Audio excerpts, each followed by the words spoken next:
Boston glowed that evening with a crisp winter chill in the air, the kind that made every breath hang white against the sky. The restaurants on Boylston Street were alive with chatter, their windows spilling golden light onto the sidewalks. At the corner beneath the arched awning of the city's most exclusive restaurant, Amara Johnson hesitated. She tightened the strap of her borrowed dress, a deep green fabric that clung in places she wished it didn't, and looked down at her son Malik. He was 5, his little suit slightly oversized, his sneakers bright blue against the marble steps. In his hand he clutched a toy astronaut, the plastic scuffed from years of play. "This is never going to work," Amara muttered, tugging her coat closer. "I don't belong in there." Her younger sister Tasha leaned across the driver's seat of the old Honda Civic and grinned. "That's the point. Go in, make him regret agreeing to a blind date, and you're free. Grandma can stop nagging about you being single, and I can stop getting the matchmaking emails." Amara exhaled a long cloud of breath. Their grandmother, relentless and proud, had signed Tasha up on an elite dating site where Boston's most powerful bachelors searched for the right match. Tasha, who had no patience for polished smiles and cocktail parties, decided it would be hilarious if her older sister went in her place. Amara wanted to say no, but rent was due, and Grandma's voice had a way of wearing her down. Besides, a free dinner in a place where she could never afford to step inside might not be the worst thing. "Mom." Malik whispered, tugging her hand. "Are you scared?" "Not scared," she said, forcing a smile. "Just pretending I'm undercover. Mission operation, scare off a millionaire." She winked, and Malik giggled, saluting with his toy astronaut. The moment she pushed open the glass doors, the air changed. The scent of truffle oil and expensive perfume clung to the velvet-lined lobby. A maitre d' in a crisp tuxedo looked at her from head to toe with a glance too sharp to be accidental. His lips twitched as though he'd swallowed something sour. "Reservation," he asked, his tone polite, but clipped. Monroe Amara answered. "I'm here to meet Mr. Monroe." His eyes flicked to Malik. "Children aren't usually—" "He's with me," Amara cut in. "If that's a problem, we'll leave." For a beat, the maitre d' considered, then gestured stiffly. "This way." She could feel eyes on her as they crossed the room. Tables filled mostly with wealthy white patrons in tailored clothes, their conversation pausing as though someone had dimmed the music. She had felt this weight before at school conferences and grocery stores on the other side of town, even in office break rooms where she'd once worked. It was the subtle, silent question, "What are you doing here?" Before she could settle her heel, caught on the rug near the entrance. She stumbled forward, and in the chaos a waiter carrying a tray of drinks lurched to avoid her. Too late. A glass toppled, splashing across the lap of a man seated at the nearest table. "Oh my God!" Amara gasped, reaching instinctively for a napkin. The man stood slowly blotting the front of his tailored charcoal suit. His expression was unreadable, his dark eyes fixed on her like he was calculating the weight of the room. That was him, Daniel Monroe, the elusive CEO. I'm so sorry," she stammered, fumbling with the napkin. "I swear I'm not usually a human wrecking ball." Malik piped up beside her, his voice innocent and piercing in the hush. "Mom, you just attacked him with juice." A ripple of laughter escaped from a nearby table, quickly hushed. Daniel's brow arched.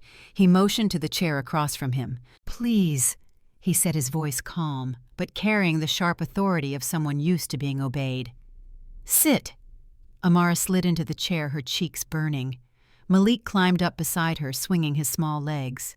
She braced for Daniel to end the evening right there. Instead, he studied her silently, as if he were reading something on her face no one else could see. So she said, forcing brightness into her tone, "Do you always sue people for beverage assaults, or just on weekends?" Daniel's mouth twitched so slight she almost missed it. "Was that supposed to be a joke?" he asked. "Yes," she replied, lifting her chin. "I'm funnier when I'm not panicking." Malik leaned across the table. "You look serious like Uncle James when he hasn't had coffee. Are CEOs made of seriousness?" Daniel blinked, then looked at the boy. "You're 5. 5 years, 2 months, and 11 days, Malik announced proudly. "And I can make popcorn all by myself." Amara buried her face in her hands. "Great, now tell him I snore too." but Daniel did something she didn't expect. He laughed. Not polite, not restrained. A real warm laugh that seemed pulled from somewhere deep, a sound that startled even him. The waiter hurried over apologizing, but Daniel waved him away, his eyes never leaving Amara. Something had shifted. She hadn't come to impress anyone. She had come to survive another evening of being reminded of where she didn't belong. But now, across the white linen tablecloth, the city's most reclusive millionaire was laughing because of her, because of Malik, because for once the script had broken. And Amara realized with a chill that she had stepped into more than just a blind date. She had stepped into the opening scene of a story neither of them could predict. The waiter scurried away, leaving behind a trail of awkward silence. Daniel Monroe dabbed at the dark stain on his suit jacket with the same composure one might use to sign a $1 million deal. His silence stretched across the table like a test daring Amara to break it. She shifted in her chair, smoothing the fabric of her borrowed dress. "Well," she said finally, "if this was an audition for most disastrous first impression, I think I just won." Daniel's brow lifted, but his eyes betrayed the faintest glimmer of amusement. "You spilled juice," he said evenly, "and called it an audition. That's unusual." "Unusual is kind of my brand," Amara replied, forcing a smile. "I don't exactly come with yacht club credentials." Before Daniel could respond, Malik leaned forward, elbows on the pristine tablecloth. "Are you rich?" he asked bluntly. Amara nearly choked on her water. Malik Daniel looked at the boy, unbothered. "Yes." Super rich Malik pressed eyes wide. Daniel hesitated, then gave a single nod. "Then why do you look so sad?" The question sliced through the air like broken glass. Several nearby diners glanced over, curious. Amara wanted to melt into the chair, but Daniel's face shifted. Something flickered, then steadied. "I'm not sad," he said softly. "Yes, you are," Malik insisted. "You look like those men in movies who forget how to play." Amara groaned. "Sweetheart, let's not." But Daniel surprised her again. He leaned back, folded his hands, and studied the boy. "Maybe I did forget." Malik grinned, triumphant. "You can practice with us. We're good at playing." Daniel almost smiled. Almost. Amara caught it, and against her better judgment felt a flutter deep in her chest.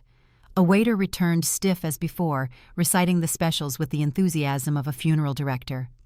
When Amara asked a question about the menu, his tone sharpened, clipped, as if every second spent on her was a waste.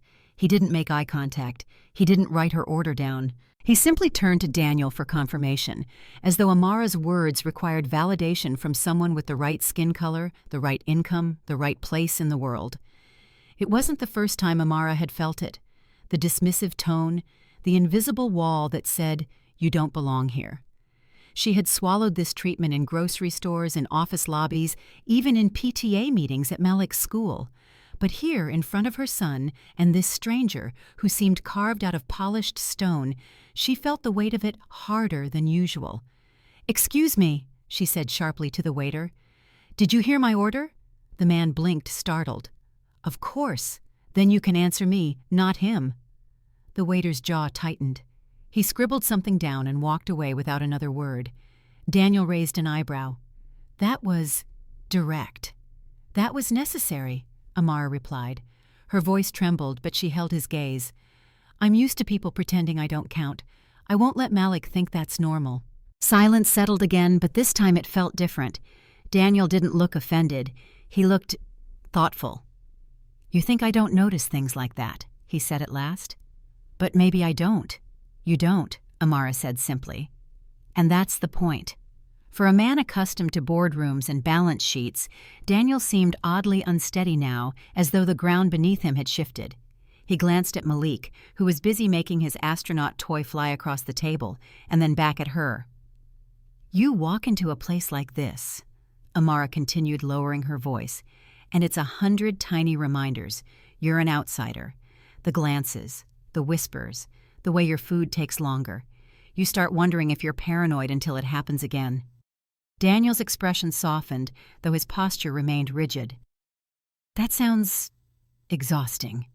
"It is," Amara said with a small, humorless laugh. "But you learn to live with it. And sometimes you teach your kid to laugh at it before it swallows him whole. Malik looked up suddenly. Mom makes pancakes shaped like Mickey Mouse. That's better than fancy forks, right? Daniel let out a low laugh. It startled even him, as if the sound had been locked away for too long. Better than any fancy fork I've ever seen. For the rest of dinner, conversation flowed in uneven currents. Amara teased him about spreadsheets and millionaire mating rituals Daniel countered with dry observations that revealed more wit than she expected. Malik chimed in freely, asking questions that sliced through pretense questions about superheroes, favorite ice cream flavors, and why adults were always so serious. Each time Daniel laughed, the tension in the room cracked just slightly. And each time Amara felt the same chill run through her. This man wrapped in wealth and walls was not as untouchable as he appeared. By dessert, Malik had convinced Daniel to order a sundae with 3 scoops. Daniel accepted solemn as a contract, and when the sundae arrived, Malik leaned over the table with chocolate on his lips and whispered, "You can be our new dad if you want." The words dropped like stones into water. Amara froze. Heat rushed to her face. "Malik," she hissed. Daniel looked at the boy stunned. For a moment, the weight of the restaurant, the stares, the history pressing down on Amara, all of it disappeared. What remained was a man and a child staring at each other across melting scoops of ice cream. Then Daniel laughed again. Deep, genuine. A sound that startled the waitstaff and turned heads at nearby tables. "Well," he said, still smiling, "that's a first." Amara pressed her palm to her forehead. She had come tonight to scare him off. Instead, her son had invited him in. And from the look in Daniel's eyes, she realized with dawning unease he just might accept. The restaurant's candlelight softened the edges of crystal glasses and polished silverware, but it could not soften the tension threading between Amara and Daniel. The sundae bowl sat empty now, Malik proudly scraping the last streak of chocolate, as if victory could be measured in sugar. Amara shifted in her chair, her shoulders tight. Every few minutes, she caught another glance. A woman in pearls whispering behind her hand, a man in a navy blazer lifting his brows as though watching a social experiment unfold. It was subtle, but unmistakable. Daniel seemed immune. He poured himself a glass of sparkling water and leaned back with practiced ease, the kind of posture that announced comfort in any room. Amara studied him for a moment, then shook her head. "You don't see it, do you?" she asked. "See what?" His tone was calm, but curiosity flickered in his eyes. She gestured with a sweep of her hand toward the other tables. "The way people look at us. The way the waiter takes longer to refill our glasses. The little things." Daniel followed her gaze. At first, his expression didn't change. Then he frowned slightly. "They're just curious," he said, though it sounded more like a question. "Curious," Amara repeated, biting back a laugh. "That's the polite word. I call it being measured, weighing me, asking without words if I belong here." Daniel's jaw tightened, but not at her, at himself. He realized he hadn't noticed, and that troubled him more than he cared to admit. "I'm used to attention," he said quietly. "People always stare." "They stare at you because of who you are," Amara countered. "They stare at me because of what they think I'm not." Malik looked up from his toy, his little brow furrowed. "What does that mean?" Amara smoothed his hair gently. "It means sometimes people decide things about us before they even know us. Like when the kids at school said my skin looked like dirt," Malik asked, matter of fact. The words hit Daniel like a blow. He turned sharply toward the boy. "Someone said that to you?" "Yeah," Malik shrugged, returning to his toy. "But Mom told me dirt makes flowers grow, so I told them I was better than a flower." He grinned, proud of his comeback. Amara smiled faintly, though her eyes glistened. He knows how to fight back with words. Daniel stared at them both, unsettled. He had spent years negotiating contracts, breaking rivals with logic and numbers. But this battlefield of everyday insults and invisible walls, was something he had never been trained to see, let alone fight. "Does it happen often?" he asked. Amara hesitated. "Often enough that Malik has a whole list of comebacks." Malik chimed in cheerfully. "Like when someone called me a chocolate chip, I said, 'Yeah, I'm the best part of the cookie.'" Daniel's chest tightened. The boy's innocence, his resilience both impressed and broke him. He had lived in a world where problems could be solved with money or influence. This was different. This was survival dressed as humor. The waiter returned, dropping the check with mechanical precision. His eyes slid over Amara without stopping, landing squarely on Daniel. "Whenever you're ready, sir." Amara's jaw clenched. She reached for her purse. "I'll pay my share." Daniel shook his head. "That's not necessary." "Yes, it is." Her voice was firm. "I don't want my son growing up thinking he owes anyone for a seat at the table, not even you." Daniel froze, then slowly nodded. He hadn't expected that answer. For the first time all evening, silence between them felt less like distance and more like acknowledgement and uneasy truce across a chasm Daniel had never had to cross. Malik slid his spoon into the empty sundae dish and announced proudly, "Best dinner ever." Amara laughed under her breath. "That's because you got ice cream for dinner." "No," Malik said, grinning at Daniel. "It's because Mr. Sirius laughed. Twice." Daniel blinked, caught off guard. "You counted?" "Of course. Mommy says laughter is rare, so you have to keep score." Daniel met Amara's eyes. For once, she didn't look away. And in that quiet, candlelit moment, something unspoken passed between them, something heavier than curiosity, lighter than fate. Daniel had come expecting another night of rehearsed small talk and polished smiles. Instead, he was leaving with a truth lodged in his chest. This woman and her son had cracked open a door he hadn't realized was locked. And Amara, though still bristling against every glance and whisper, felt an unfamiliar heat beneath the weight of it all, an ember that might against all odds become a spark. The city looked different in the quiet of night. Daniel's driver pulled the sleek black car through narrow streets lined with brownstones, their windows glowing faintly against the chill. Amara sat in the back seat beside Malik, who had fallen asleep with his astronaut clutched in one small fist.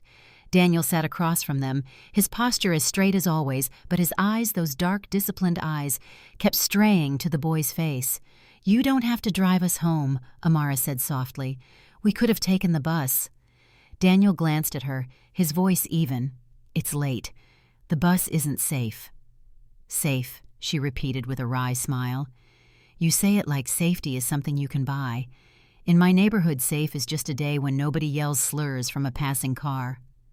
Her words lingered in the air, sharp but unembellished. Daniel didn't argue. He wasn't used to silence meaning agreement, but in that moment it did. When they reached her apartment building, a squat, aging structure with flaking paint and a broken streetlight overhead, Amara carefully lifted Malik into her arms. The stairwell smelled faintly of damp concrete and old radiator heat. Daniel followed her up the narrow steps, ignoring the way his shoes stuck slightly against the worn linoleum. She unlocked the door to a small unit. One couch, a second-hand table, walls decorated with Malik's drawings, taped in uneven rows. "Home sweet basement," Amara said lightly, laying Malik on the pull-out couch.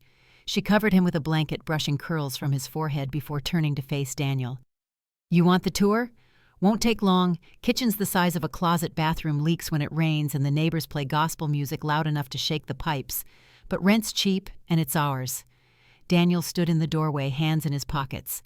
He had spent his life in sprawling spaces, penthouse lofts, glass boardrooms, family mansions where silence stretched across marble floors. This room, with its mismatched furniture and walls that seemed too close together, felt foreign to him. Yet it pulsed with something he hadn't felt in years' life. "How long have you lived here?" he asked. 3 years, Amara replied. "After I got fired from my last office job." Daniel frowned. "Why fired?" She let out a breath, her smile bitter. "Because I refused to let a supervisor call me token." He said it was a joke. I said it wasn't. HR decided I was the problem. Daniel's chest tightened. He had heard stories like this, but hearing it in her voice, steady-edged with fatigue, was different. "I tried everything after that," she went on. "Retail babysitting, catering, temp work, whatever kept Malik fed and in school.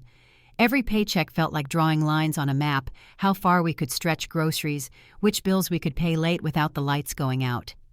She laughed softly, but it was humor worn thin by years. "You learn to live small, to make forts out of couch cushions instead of booking vacations." To tell your kid popcorn for dinner is an adventure, not a budget. Daniel looked at her words caught in his throat.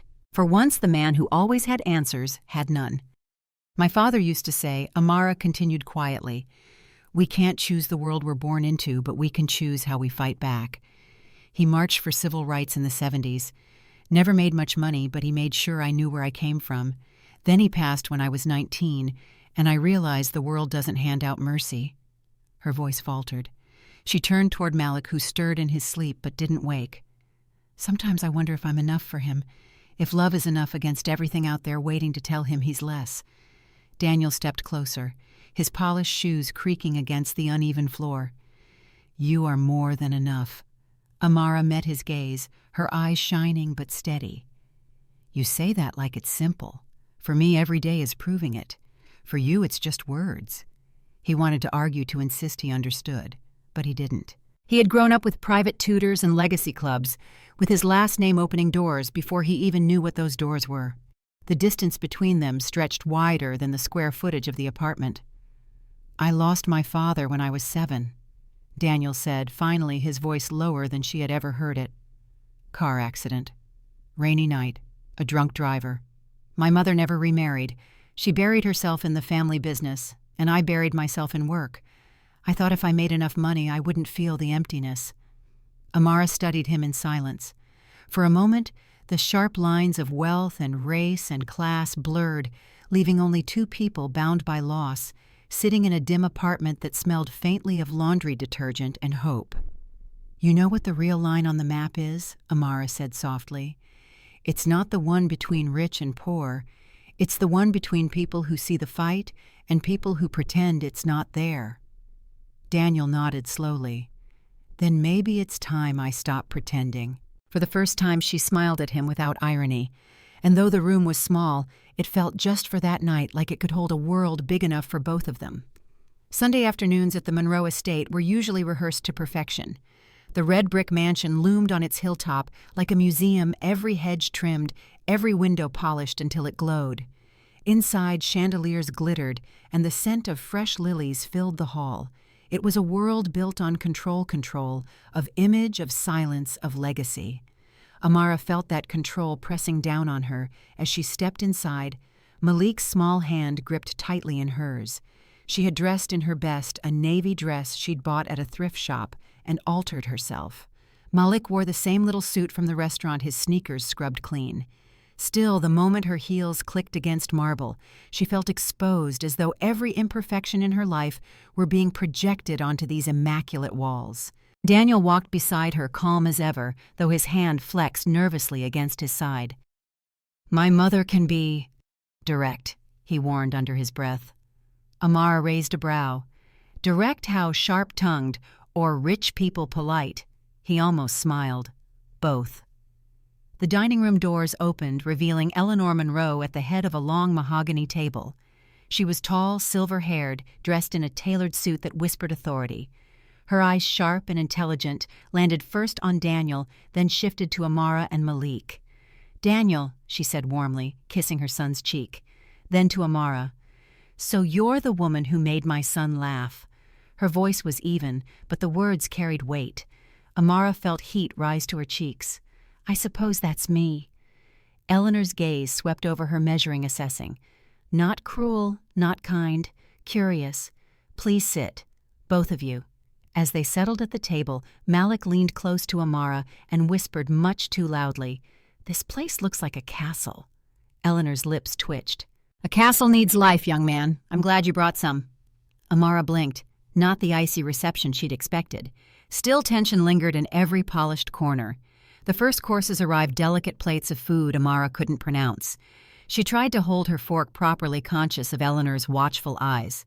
Malik, oblivious, swung his legs and asked questions about everything, the chandeliers, the paintings, the silverware. He's curious, Amara said apologetically. As he should be, Eleanor replied, surprising her. Curiosity is a sign of intelligence. For a moment, Amara relaxed. Maybe this wouldn't be a battlefield after all. But then came the turn. Eleanor set down her glass and regarded Amara directly. You must know she began that life in this family is visible, scrutinized. People will talk. Amara straightened. They already do. Eleanor tilted her head. Because of who you are, because of what I look like. Amara corrected her tone steady. And because I don't come from money. A flicker crossed Eleanor's face acknowledgement, but also unease. Daniel has obligations. The Monroe name carries expectations. Expectations like marrying someone with the right pedigree. Amara asked, her voice sharper now. Silence stretched. Daniel shifted uncomfortably, glancing between them. Eleanor finally said, I only want my son to be happy, but happiness can be fragile when the world insists on drawing lines. Amara met her gaze. Those lines have been drawn my whole life. I don't need to be warned about them. I just need to know if you expect me to pretend they don't exist. The air seemed to crystallize. Malik, sensing the tension, looked between the women wide-eyed. To Amara's surprise, Eleanor didn't flinch. Instead, she leaned back and folded her hands. No, I don't expect you to pretend. I expect you to be strong enough to stand beside him when those lines cut deep. It wasn't approval. It wasn't rejection. It was a challenge. And in that moment, Amara realized the glass walls of this house weren't built just to shine. They were built to watch who dared to walk inside and who had the courage not to break under the weight of being seen. As dessert arrived, Malik asked for extra whipped cream, and Eleanor herself spooned it onto his plate. For the first time, Amara caught the faintest smile on the older woman's face. The battle wasn't won, but neither was it lost.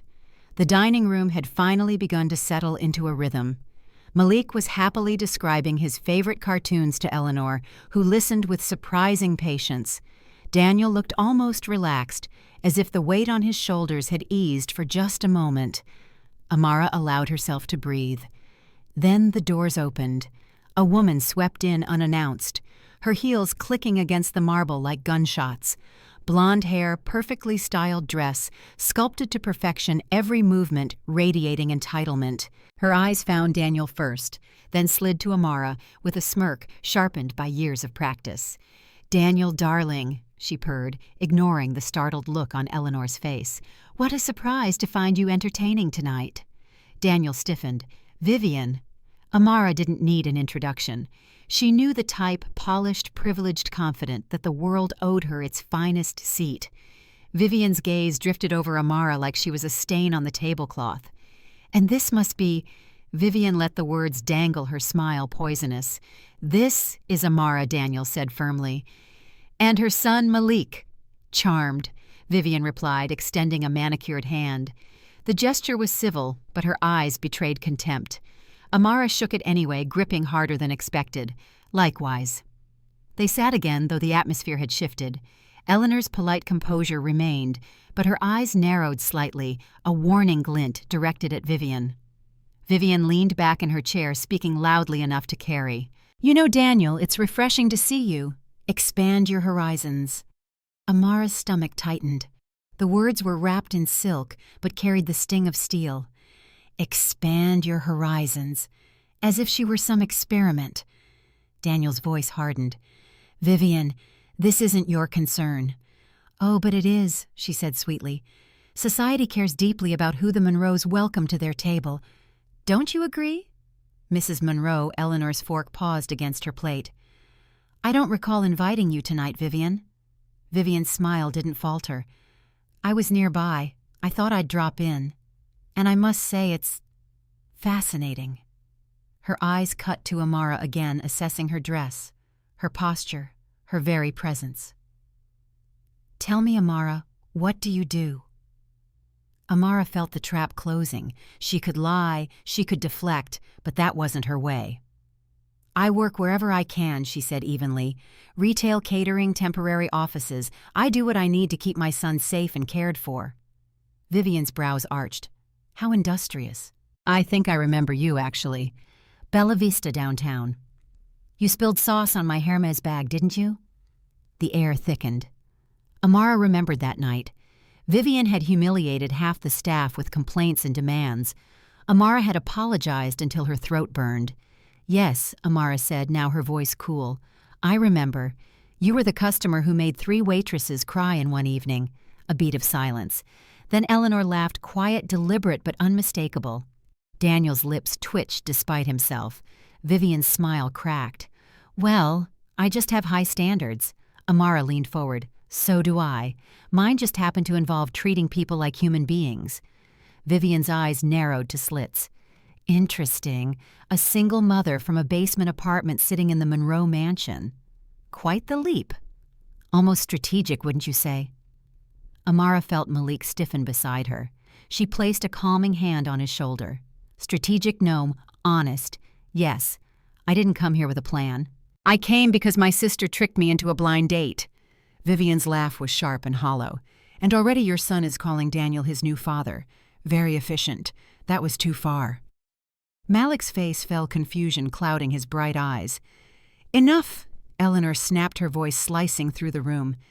"Vivian, you will not speak to a child that way in my home." But Vivian pressed on, voice syrupy with false concern. "I only want you to see clearly, Mrs. Monroe. Some people don't belong in our world. Better to know now than later." Amara rose from her chair slowly, her movements measured. Her heart thundered, but her voice was steady. "You're right, Vivian. I don't belong in your world. I belong in mine, a world where I work for what I have, where I raise my son with dignity, and where I can sleep at night knowing I didn't climb by stepping on others." Her words landed heavy in the room. Vivian's mask faltered. Her cheeks flushed. Malik tugged Amara's hand. "Mom, can we go?" "I don't like this lady." Amara looked at Daniel. His jaw was clenched, eyes burning with anger, not at her, but at the cruelty laid bare at his table. Vivian stood abruptly, her chair scraping across the marble. "If this is the company you keep now, Daniel, then good luck. You'll need it." She swept out of the room, her perfume lingering like smoke. Silence followed, thick and brittle. Then Eleanor set down her fork with a decisive clink. "Well, that was unpleasant." She turned to Amara and Malik. "Please don't let that viper ruin our evening. She has been asked to leave better homes than this."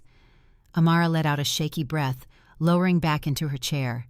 Malik leaned against her side, comforted by her steady presence.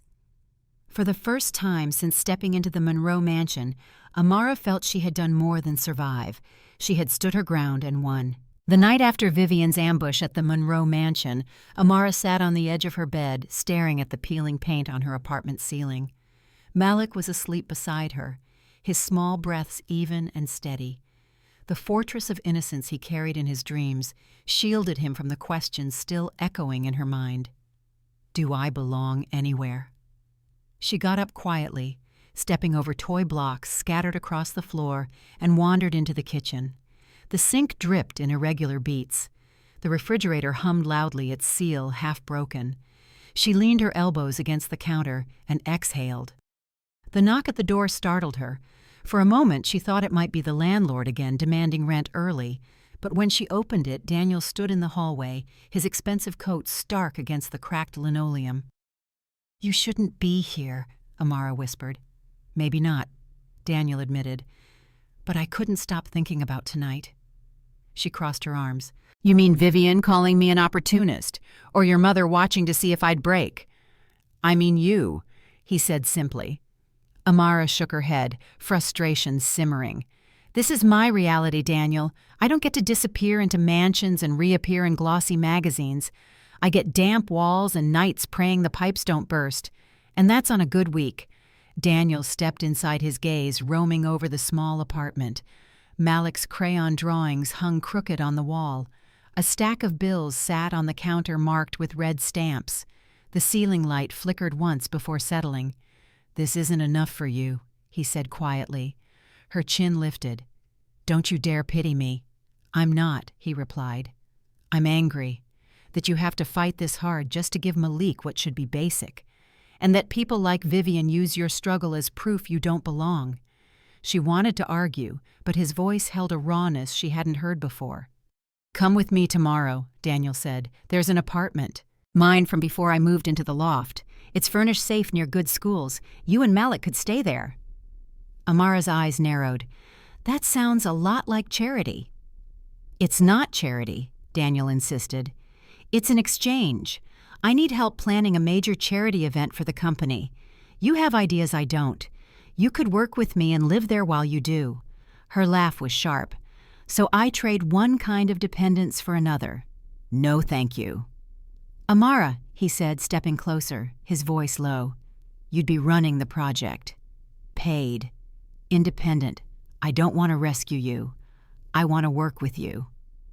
For a long moment, the only sound was the dripping sink. Amara studied him, trying to decide if she saw sincerity or just another version of control. Finally, she asked, "And if I say yes, what's the catch? You pay the bills," Daniel said without hesitation.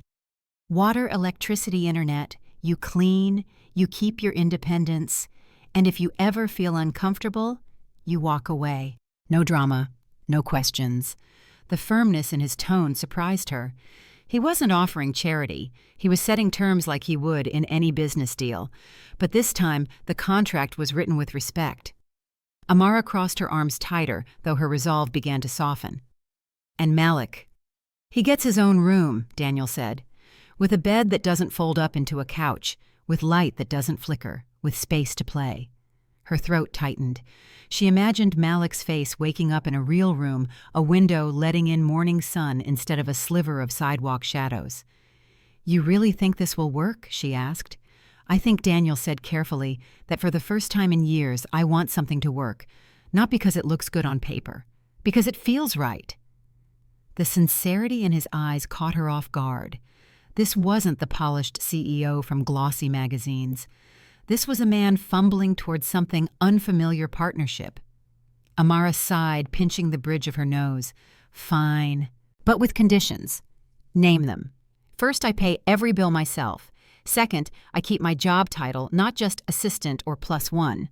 Third, if another Vivian tries to humiliate me, you don't stand back. And fourth," she paused, her lips curving slightly, "no makeover montages. I'm not turning into some society princess." Daniel smiled faintly. "Agreed. Every point." She studied him for another moment, then extended her hand. He took it firm and steady, like a man signing the most important contract of his life. When he left that night, Amara stood in the doorway long after his footsteps faded down the hall. She glanced back at Malik curled beneath his blanket, then at the stack of bills still waiting on the counter. For the first time in years, the weight on her chest shifted, not gone, but lighter. Maybe, just maybe, this blueprint he'd drawn could hold. 3 days later, Amara found herself standing in a conference room that felt larger than her entire apartment. Glass walls reflected the city skyline, and a long oak table stretched toward windows that looked out over Boston Harbor. She smoothed her skirt and reminded herself she wasn't here as someone's guest, she was here to work. Daniel entered with his usual calm precision, a tablet in hand. "This is where we'll plan the Monroe Foundation's annual charity event," he said. "Traditionally, it's a gala dinner with speeches and an auction." Amara tilted her head unimpressed. "So a room full of rich people congratulating themselves." His brow furrowed. "That's one way to describe it." "It's the wrong way," she countered. "Numbers on a screen and polite clapping don't change anything. If you want people to care, they need to feel." Daniel set the tablet down slowly.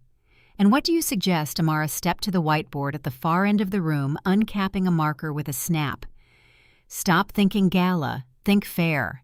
She sketched rough circles and arrows, her handwriting slanting across the glossy surface. Food stalls, music games for kids. "But here's the key. You invite the very children you're trying to help. Let donors meet them. Let them see talent and joy, not just statistics." Daniel leaned against the table, watching her with growing interest. "You'd put the kids at the center." "Yes," Amara said firmly. "Showcase their art, their science projects, their music. Let them perform, demonstrate, teach. Make the donors participants, not spectators. No endless speeches. People stop listening after 10 minutes anyway." He studied her notes, then looked back at her. "That's brilliant." "It's obvious," she replied, capping the marker. "You just never ask someone who's been on the other side of those numbers." For the first time in his career, Daniel felt the sting of humility, not as an insult, but as an awakening. He had built empires out of logic, but here was a woman building a vision out of lived truth. The rest of the afternoon unfolded in unexpected rhythm.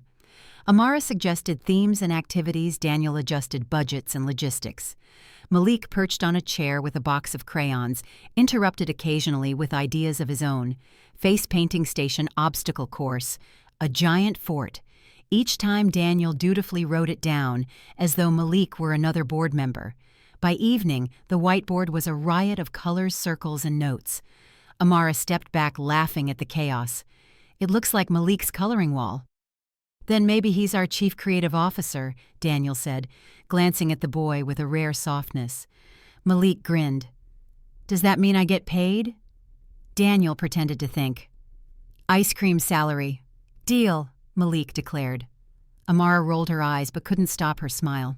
For the first time, she saw Daniel not as the impenetrable CEO, but as a man who listened, who bent when someone pushed, who could even joke. Later, while Malik napped on a couch in the corner, Amara and Daniel reviewed the final draft. Their shoulders brushed once-twice, the air shifted charged with something neither spoke aloud. You're good at this, Daniel said finally. Better than most professionals I've hired. She looked at him surprised. Planning a fair isn't exactly Wall Street strategy, it's people strategy, he countered, and that's harder. She felt her cheeks warm, but looked away. Compliments from him unsettled her more than criticism ever could.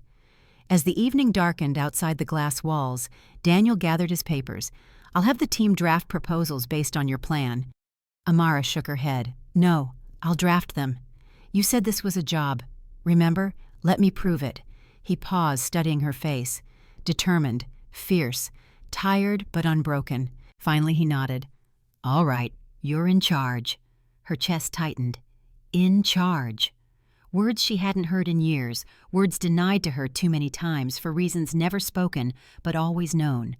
She turned back to the whiteboard, tracing over Malik's doodle of a rocket ship. Then let's build something worth remembering. Daniel watched her in silence, realizing that this was no longer about a charity event.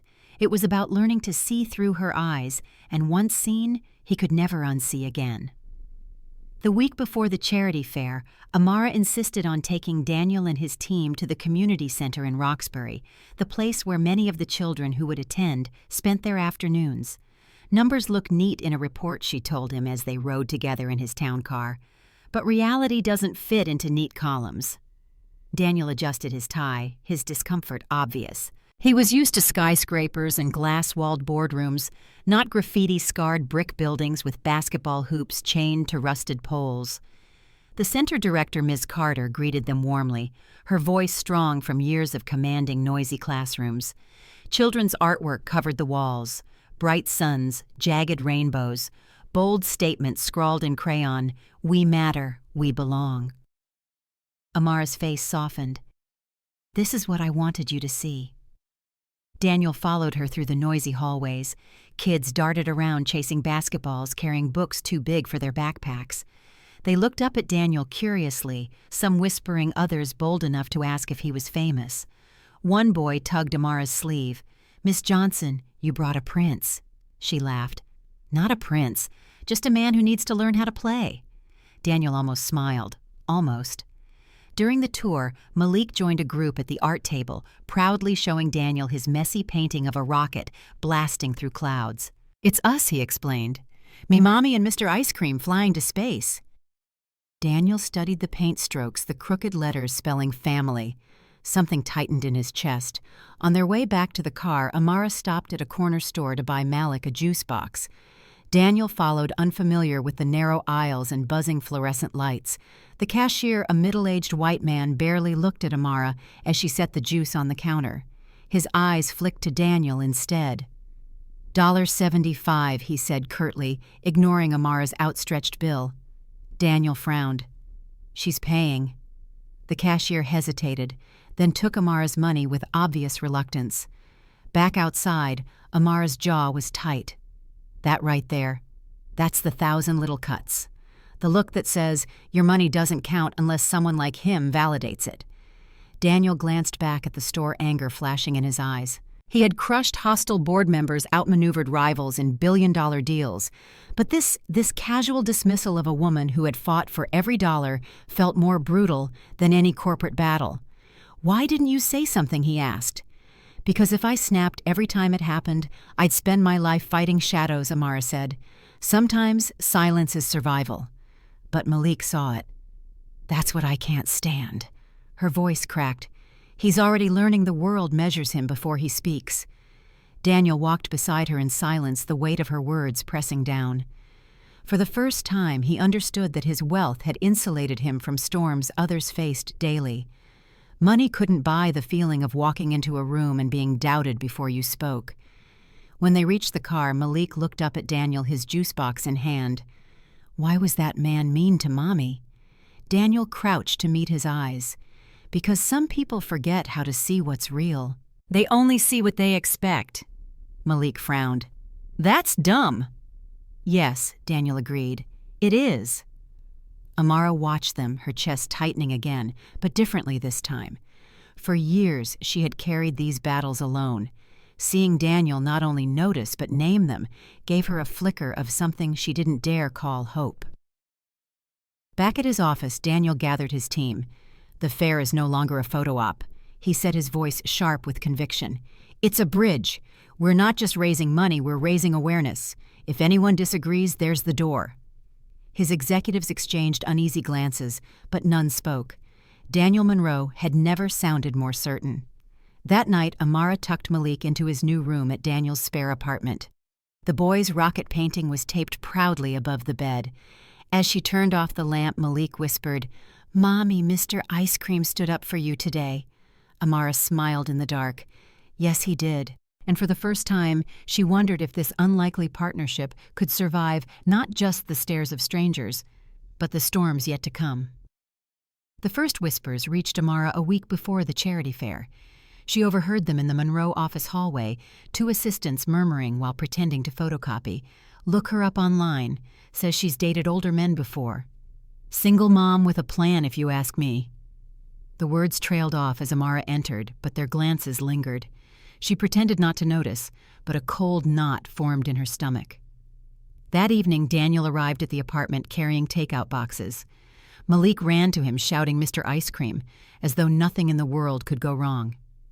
Amara forced a smile while unpacking dinner, but she couldn't shake the unease. The storm broke 2 days later. Vivian Sterling appeared again, this time in Daniel's office, perfectly dressed, her smile sharpened to a blade. She set a folder on his desk and slid it toward him. "You deserve to know the truth about your new companion." Daniel frowned but opened it. Inside were printouts of Amara's old social media posts, grainy photos from jobs long past, and a report from a private investigator. The narrative was clear. Amara was painted as a woman who targeted financially stable men, using Malik as a way to gain sympathy. "She looked you up online before the date," Vivian said smoothly. "She knew exactly who you were." "Does that sound like coincidence?" Daniel's throat tightened. "Anyone might research a stranger before meeting them." Vivian leaned closer. "And what about Michael Patterson? Divorced, owns an accounting firm. She dated him for 6 months. Convenient, don't you think?" Daniel's mind swirled. He remembered Amara's laughter, her fire, the way she stood up in the mansion dining room, but now doubts clawed at him. Had it all been calculated? That night, when Amara arrived at the office to finalize plans for the fair, she found Daniel cold distant. The warmth that had begun to grow between them was gone, replaced by a CEO's mask. "Is it true?" he asked without preamble. Her heart lurched. "Is what true? That you knew who I was before the blind date? That you researched me?" Amara blinked. "Of course I did. I'm a single mother. I don't meet strangers without knowing who they are. That's called protecting my child." His jaw tightened. "And Michael Patterson?" Amara's voice faltered. "Yes, I dated him. He was kind to Malik, but when he wanted me to quit working and depend on him, I ended it. That's the truth." Daniel's eyes searched hers, but doubt remained. "Then why does it feel like I don't know who you are?" Her chest constricted, fury and hurt tangling in her throat. "Because you'd rather believe Vivian's lies than trust what you've seen with your own eyes." The office fell silent, the city skyline glowing cold beyond the windows. "I can't do this," Amara whispered at last. "I won't stay where I'm treated like a suspect for daring to survive." She gathered her bag and walked out before he could reply. When she reached the apartment, Malik was building a pillow fort in the living room. "Is Mr. Ice Cream coming tonight?" he asked hopefully. Amara's throat closed. She knelt beside him, pulling him into her arms. "Not tonight, sweetheart." As Malik drifted to sleep, clutching his astronaut toy, Amara sat in the dark. The walls of the apartment, once a promise of possibility, now felt like a cage built on doubt. By morning, she had packed their bags. If Daniel Monroe saw her as a scheme, then she would not give him the satisfaction of proving Vivian right. But as she closed the door behind her, her heart ached with a truth she could not deny she had let him in.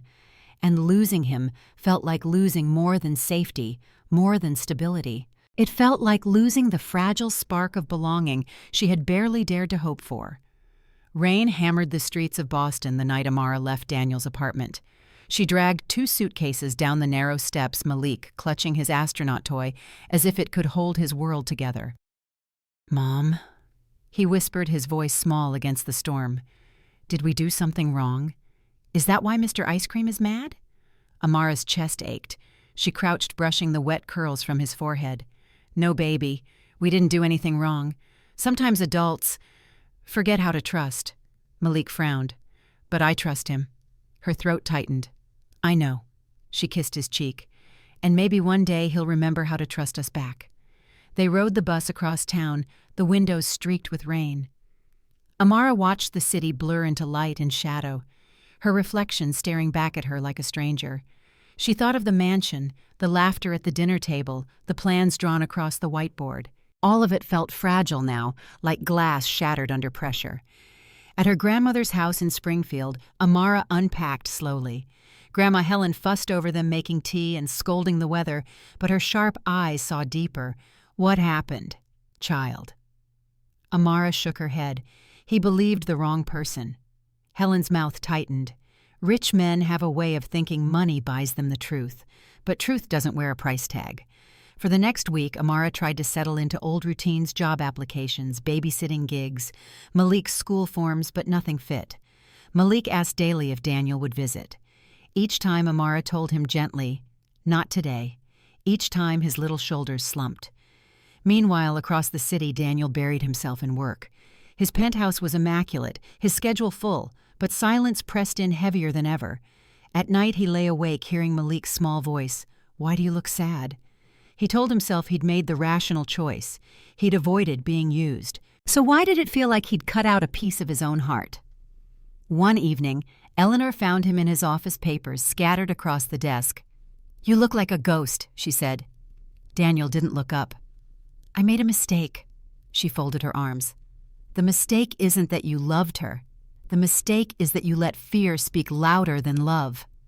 His hands tightened around his pen. "She could have lied." "She told you the truth," Eleanor interrupted sharply. "You just didn't want to believe her because believing meant letting go of the walls you've built."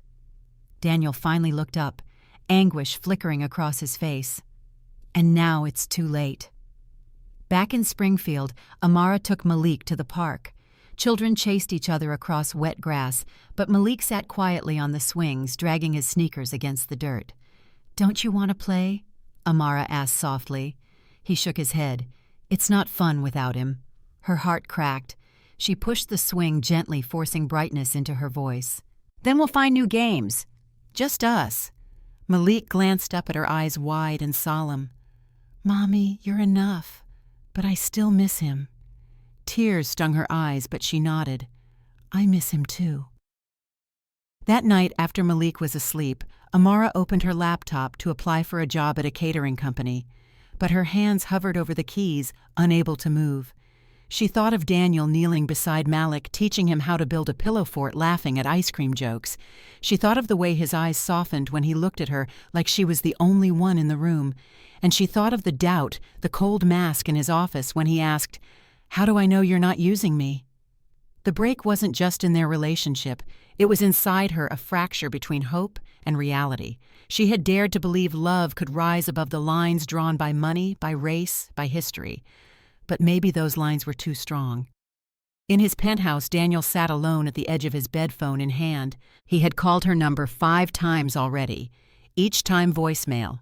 He wanted to hear her voice to tell her he was wrong, but pride chained him silent. When dawn came, both lay awake in different cities, staring at ceilings that offered no answers. For Amara, the question was survival. For Daniel, the question was redemption.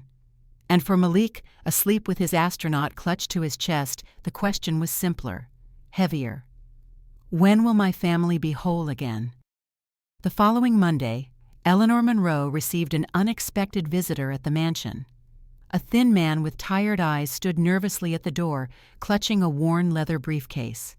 "Mrs. Monroe," he asked, his voice trembling. "My name is Robert Chen. I need to speak with you. It's about Miss Sterling." Eleanor studied him sharply, then ushered him inside. Minutes later, they sat in the sunroom, surrounded by glass walls and quiet.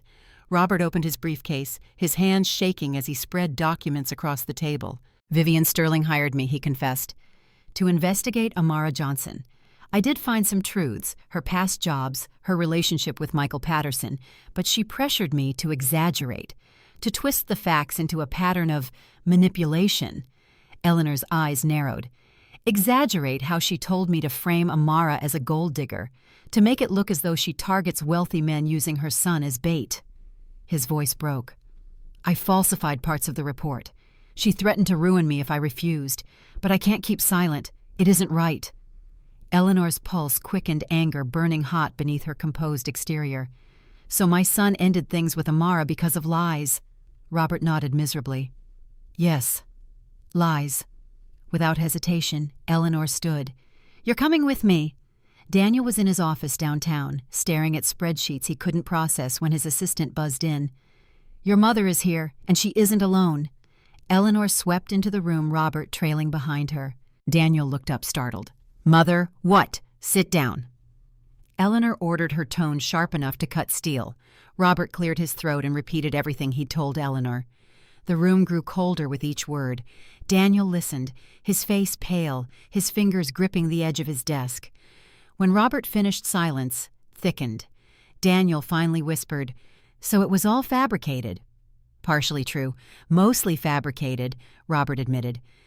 "Yes, she researched you before the date, but any responsible mother would. Yes, she dated Michael Patterson, but ended it when he tried to control her. Everything else was twisted." Eleanor's eyes blazed. "Daniel, do you understand what you've done? You let a viper like Vivian decide who Amara was. You doubted the woman who made you laugh for the first time in years. And worse, you broke a little boy's heart." Daniel pressed his palms against his face. The weight of realization crashed over him like a tidal wave. He remembered Malik's small voice, "Why was that man mean to Mommy?" He remembered Amara's fury, "You'd rather believe lies than your own eyes." "I destroyed it," he whispered hoarsely. "Yes," Eleanor said bluntly, "you destroyed it. But it isn't too late unless you stay here wallowing instead of fighting for her." Daniel lifted his head, anguish carved into his features. "And if she won't forgive me," Eleanor's expression softened slightly, "then at least she'll know the truth. And you'll know you tried." That evening, Daniel drove to Amara's old apartment. Mrs. Betty, the landlord, answered with her apron dusted in flour. "Mr. Ice Cream," she said, surprised. "You've got nerve showing up here." "Is she here?" Daniel asked desperately. Betty's smile faded. "No, honey. She left. Went back to Springfield. Said Boston was too heavy with bad memories." Daniel's chest tightened. "Do you know where in Springfield she's with her grandmother? Yellow house, white picket fence, Maple Street. But listen." Betty's eyes sharpened. "That girl loves you. And that little boy, he talks about you like you hung the moon. Don't mess this up again." Daniel swallowed hard. "I won't." 2 hours later, he stood at the Parker family's doorstep in Springfield. The yellow house glowed warmly under the porch light. When the door opened, Grandma Helen Parker peered out, her sharp gaze instantly sizing him up. "You're the CEO who broke my granddaughter's heart," she said flatly. "Yes, ma'am," Daniel admitted. His voice trembled with honesty. "And I came to make it right." Helen studied him in silence. Then slowly she stepped aside. "Come in. We'll see if you mean that." Inside, family photos covered the walls. Amara as a teenager in graduation robes, Malik as a baby with frosting on his cheeks. Daniel's throat tightened at the sight. Helen poured coffee and sat opposite him. "Amara cried 3 nights straight after you let that Sterling woman poison your mind. Malik asked for you every morning. Tell me, Mr. Monroe, why should I let you anywhere near them again?" Daniel clasped his hands. "Because I was wrong. Because I believed a lie when I should have trusted what I saw. Because I love them, both of them. And if Amara gives me another chance, I'll spend the rest of my life proving it." Helen's sharp eyes softened just slightly. "Good answer. But she isn't here. She took a job in Hartwell, the next town over, entertaining kids at parties. Said she needed to start fresh." Daniel's heart clenched. Hartwell. How far? 20 minutes, Helen said. Then she leaned forward, her voice low and firm. "But hear me well, son. If you go to her and break her again, you'll answer to me, and I'm not nearly as forgiving as my granddaughter." Daniel stood, determination burning in his chest. "Understood." Helen allowed herself a small smile. "Then go get my girl." The backyard in Hartwell was strung with paper lanterns and balloons, a rainbow explosion of color against the suburban sky. Children shrieked with laughter, chasing bubbles and batting at streamers. At the center of it all stood Amara, dressed in a glittering fairy costume, her wand raised as she directed the chaos of a 6-year-old's birthday party. "Now everyone close your eyes and count to 3, she called. The kids obeyed, squeezing their eyes shut. Amara blew a handful of glitter into the air. 1, 2, 3, magic. When the children opened their eyes, bubbles floated above them like tiny orbs of light. Their delighted cheers rang across the yard, and Amara forced a smile. She had learned to disguise her exhaustion with sparkle. But inside her chest still carried the ache of Boston, the betrayal, the look on Daniel's face when doubt had replaced trust. The gate creaked open. Amara turned, expecting another late parent or delivery. Instead, her breath caught. A giant ice cream cone waddled into the yard. The children shrieked in delight. Ice cream. Ice cream. The mascot costume was ridiculous cone-shaped body, oversized vanilla head arms waving awkwardly. Yet there was something about the stride, the posture, the determination in the way it crossed the yard. Amara froze, her wand slipping in her grip. "Hello, kids," boomed a muffled voice from inside the costume. "Who here likes ice cream?" A chorus of "me" erupted. The mascot knelt slightly, voice softening. "And who here knows a very special fairy named Amara?" The children pointed eagerly. "Her." "The fairy lady." Amara's knees felt weak. She knew that voice. The mascot turned toward her. "Fairy Amara. I came to ask something very important. Do you think you can forgive a very sorry ice cream?" The kids gasped, as though this were part of the show. Amara pressed a hand to her chest. "Daniel," she whispered. The children chanted, "Take off the head! Take off the head!" Slowly, the mascot removed the giant vanilla head. Daniel's face appeared flushed, sweaty, but open in a way Amara had never seen. His dark eyes found hers raw with desperation. The yard fell into silence. Even the children sensed the weight of the moment. Daniel dropped to one knee, still in the absurd cone costume. "Amara Johnson," he said, his voice breaking. "I was a coward. I let fear and lies blind me. I hurt you, and I broke Malik's heart. I was so afraid of being used that I didn't see the truth you were giving me, the kind of family I didn't know I needed." Gasps rose from the children, followed by cheers. "Say yes. Say yes." Amara's throat tightened. "Daniel, you humiliated me. You let Vivian's poison matter more than my word. I know," he said quickly, "and I will regret it every day of my life. But if you give me another chance, I'll spend that life proving your trust is safe with me. No doubts, no walls, just us." One little boy tugged Daniel's cone costume. "Mister, are you asking her to marry you?" Laughter rippled through the yard. Daniel reached into the costume pocket and pulled out a small velvet box. He opened it, revealing a simple ring that caught the sunlight. "Yes," he said, voice trembling. "Amara Johnson, will you marry me and let me be Malik's real father?" The children squealed, jumping up and down, chanting, "Say yes, say yes." Amara's eyes filled with tears. She looked at the man kneeling before her, ridiculous in foam and fabric, yet more vulnerable than he had ever been. She thought of Malik, of the pillow forts, and laughter, of the 1,000 quiet ways Daniel had begun to change. "Only if you promise never to doubt me again," she said firmly. "I promise," he whispered. "And if you promise Malik comes first. Always." Daniel nodded, his voice thick. "Always." Amara held out her hand, and the children erupted as Daniel slipped the ring onto her finger. The cheer was deafening. Bubbles floated upward, glitter sparkled in the air, and in the middle of a suburban backyard, fairy wings and an ice cream cone sealed their vow with a kiss. For the first time in weeks, Amara's laughter rang true. She had thought her story with Daniel was broken beyond repair, but sometimes the most powerful magic came not from wands or fairy dust, but from courage, apology, and the stubborn hope of starting again. The news broke the very next morning. Amara woke to her phone buzzing, non-stop messages from friends, co-workers, even strangers. Headlines blared across every screen: CEO Daniel Monroe engaged to single mother.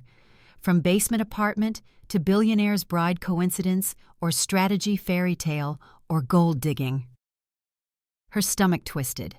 She hadn't even had time to call her grandmother before the world had decided what her love story meant. By the time Daniel arrived at the apartment, reporters were already camped outside, cameras flashing as soon as he stepped from his car. Malik pressed his face to the window, frightened.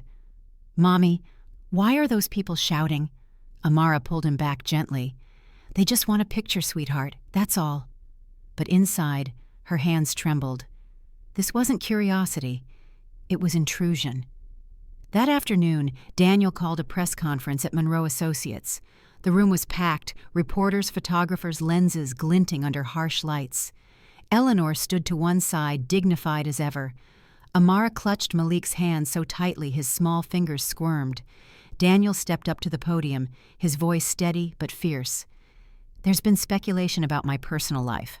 Let me be clear. Amara Johnson is not a scheme. She is not a headline.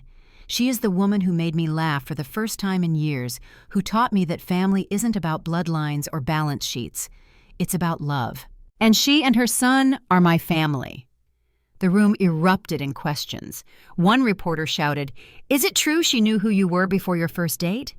"Yes," Daniel replied. "She looked me up because she's a responsible mother who protects her child. Any parent should do the same." Another voice, "But what about the social class difference? Doesn't that raise concerns?" Daniel's jaw tightened. If loving someone from a different background is controversial, then controversy is exactly what this world needs.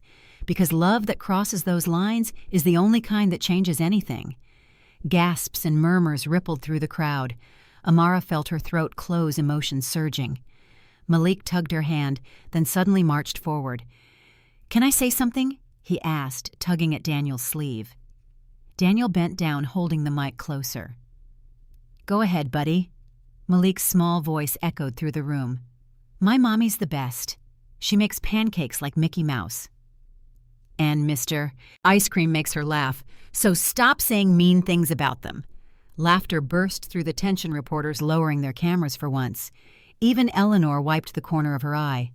In that moment, the storm outside couldn't touch them, but storms don't vanish overnight. A few days later, Amara received a call from Tom, the event supervisor. "You need to come to the warehouse, now." When she arrived, her heart sank. The decorations for the charity fair were destroyed. Balloons, popped banners, shredded tables overturned. It wasn't an accident. Someone had sabotaged everything. Tom avoided her eyes. "The board thinks maybe it's better if you step back. Too much attention. Too many distractions." Amara's chest tightened. "You're firing me."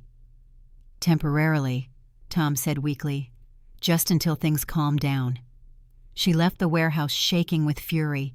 For years she'd fought to prove herself to stand tall, despite whispers and stares. And now, after pouring her heart into this event, they wanted her gone because she had dared to love the wrong man. That evening she stormed into the Monroe mansion, where Eleanor sat sipping tea in the garden. "They sabotaged everything," Amara burst out. "And now they're punishing me for it." Eleanor set her cup down, her eyes flashing. "Those cowards. The fair was supposed to be for the kids," Amara said, her voice breaking. "Now they'll cancel it or turn it into another boring dinner. And I can't—" "You won't let that happen," Eleanor interrupted, rising to her feet. "Neither will I." Amara blinked. "But we don't have supplies. Or approval. Or—" Eleanor smiled sharply. "What we have is me, and my friends, and this house." Within hours, the Monroe mansion transformed into a command center. Eleanor's society circle arrived in droves, women in pearls rolling up their sleeves, unloading car trunks filled with balloons, streamers, baked goods. They worked like a construction crew, fueled by indignation and champagne. Amara directed the chaos, astonished, as she watched Eleanor on a ladder tying streamers, or Margaret, 60 years old and elegant, blowing up balloons with a hand pump. "You're making miracles," Amara whispered. Eleanor smirked. "No, dear, you are. We're just your backup singers." By dawn, the Monroe Gardens looked like a Wonderland, tents, games, art displays, a stage lit with fairy lights.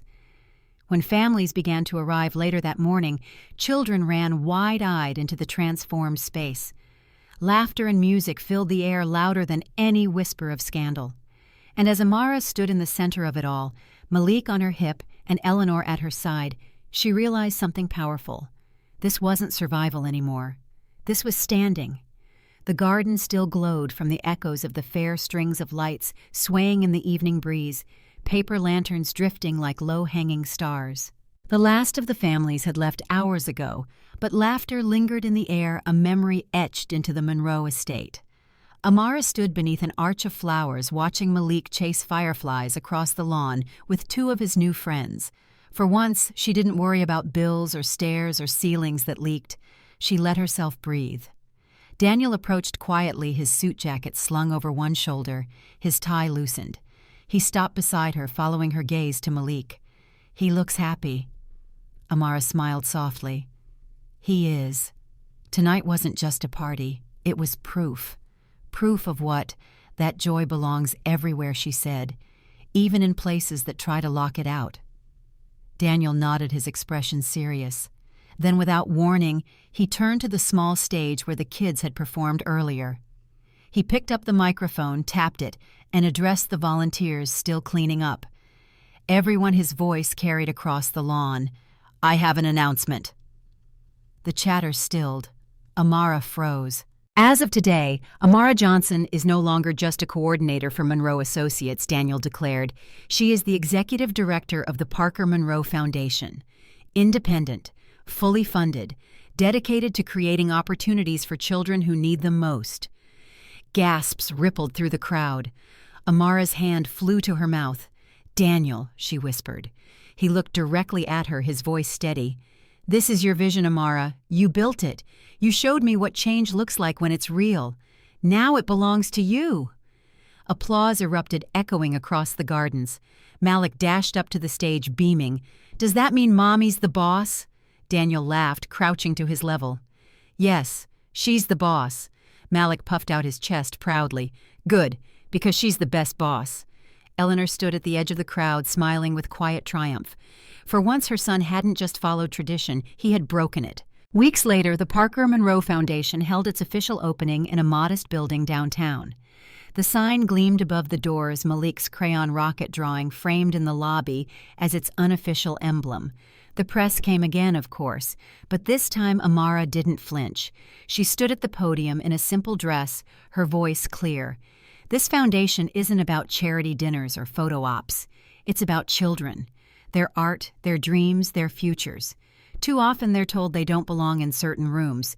We're here to break those doors open." Daniel watched from the front row, pride swelling in his chest. Afterward, Malik tugged his sleeve. "Daddy, does this mean Mommy's famous now?" Daniel smiled. "It means she's unstoppable." Months passed, and with them came something Amara had almost forgotten: peace. She and Daniel were planning a small wedding, nothing like the society affairs of the past. Malik insisted on being ring captain, promising to march down the aisle with Buzz Lightyear as backup. On the morning of the ceremony, Amara stood before a mirror in a simple white dress, her grandmother adjusting the hem. "You look radiant, child," Helen said, her eyes misty. Amara laughed nervously. "I'm terrified." "Good," Helen replied. "Only fools aren't terrified of love. The brave ones love anyway." Outside, the park was filled with people, executives in pressed suits, sitting beside children from the community center. Eleanor chatting warmly with Amara's neighbors, strangers and friends all mingling as if no walls had ever divided them. The music began. Malik led the way proudly, pillow in hand, his grin brighter than the sun. Amara walked alone, her steps steady, her heart pounding. Daniel waited at the small arch draped in wildflowers, his eyes fixed only on her. When she reached him, he whispered, "Hi." She laughed through her tears. "Hi." The officiant spoke words about unity and courage, but Amara barely heard them. All she felt was Daniel's hand in hers, warm and certain. "I promise," Daniel said, his voice trembling, "to never doubt you again, to stand with you against every storm, to be not just Malik's father but his partner in adventure, and to build a world where love breaks every line drawn against us." Amara's reply came clear and strong. "I promise to keep laughing with you even when the world tries to silence us, to protect this family we've built, and to remind you that joy belongs to everyone, especially us."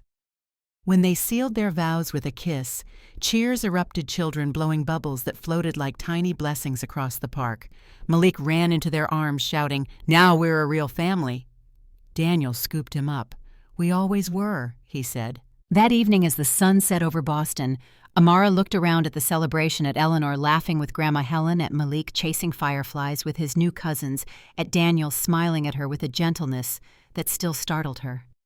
For the first time, she didn't feel like a guest in someone else's world. She felt like the architect of her own. And as the first stars blinked into the sky, Amara realized the truth: she hadn't just found love. She had built a foundation stronger than wealth, stronger than prejudice, stronger than fear. A foundation of family, a new foundation that would stand.